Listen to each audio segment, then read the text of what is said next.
Getting a little frigid up here in the Northeast again, but I wanted to make a video about my quail that I have at home. So right before Thanksgiving, I made a video about peer pressuring people into getting quail because they are a very easily maintained semi-farm animal. It's like kind of on the edge of, are we actually farming or not? If you're on the verge of thinking, do I want to become a little bit more self-sufficient? Quail are pretty much, right along with meat rabbits, the easiest step to take into the world of homesteading, or whatever you want to call it. So my quail journey started a few years ago, ironically out of the order that one would think. I started with cows when I was 12 years old, and I've just kind of gone from here to this, and I now have a menagerie of livestock at my house. But my quail journey started a few years ago. At one point, my quail flock did get wiped out because I made the mistake of trying to keep them in a makeshift chicken tractor in the pasture with my sheep and cows. And it wasn't the cows or the sheep that caused the problem. The issue was foxes. So for the remainder of my quail raising endeavor, they will be housed inside. We keep them in these panels. They are easily found on Amazon. I believe I have them somewhere on my link tree. But obviously I have wired the inside of this, and I also have wire that gets put over the top. Right now I have the wire moved to the side because I had to collect eggs.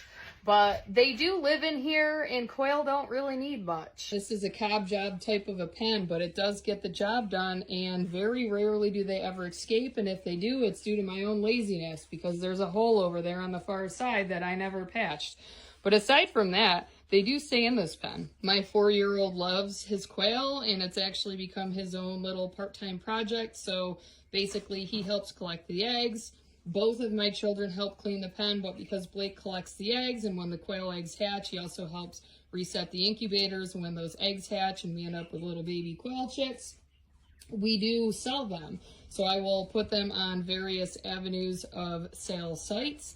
And when they do eventually sell, the money then goes towards my 4-year-old's little, I don't want to say nest egg, play on words, but the money is his, that someday he will be able to invest in whatever agricultural endeavor that he decides that he wants to do. This feed that we're feeding right now, it's actually cost us nothing to feed them for the last couple of months, because this was leftover turkey feed from our meat turkeys, so that cost is already covered.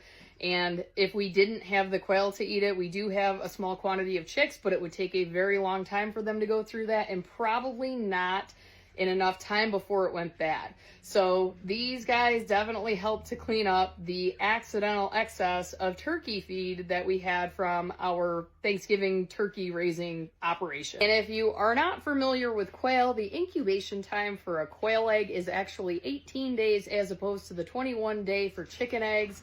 And it takes about 6 weeks for them to reach maturity and start laying eggs of their own. So the turnaround is significantly faster than those laying breeds of chickens. Even the most efficient laying breed doesn't start laying until about 16 weeks of age, which is about 4 months. So quail can give you a return on your investment a little bit sooner. Now the eggs are tiny, I will say that. These are small birds. When you compare them to the size of a laying hen, they're nowhere near as close. Here are the eggs that I just collected, and they say that every 3 quail eggs equals 1 chicken egg, and I still think, as far as efficiency is concerned and the quickness to getting a final end product that you can do something with, quail are by far the fastest when it comes to farm animals. We did start getting an excess of eggs, so we get between 7 to 10 eggs per day here. At school, we're getting around 10 eggs also. At school, we just set them in the incubator, or we sell them to our egg delivery subscription customers. Here, we will consume them, or we will set them in the incubator to produce chicks that we will then, again, find homes for. When we consume them, my 4-year-old is the main consumer of these eggs, and he loves them hard boiled. They're really not that hard to do. It takes 3 minutes once you have a boiling pot of water, and it is the quickest snack, and this kid will sit down and eat 10 of these, no problem. They also make little scissors that you can use if you prefer frying eggs instead, because the membranes on quail eggs are a little bit thicker, so it is harder to crack them, but they do make scissors that you can put over the end and cut it off and then just dump it out in the frying pan. So if you have any questions, let me know.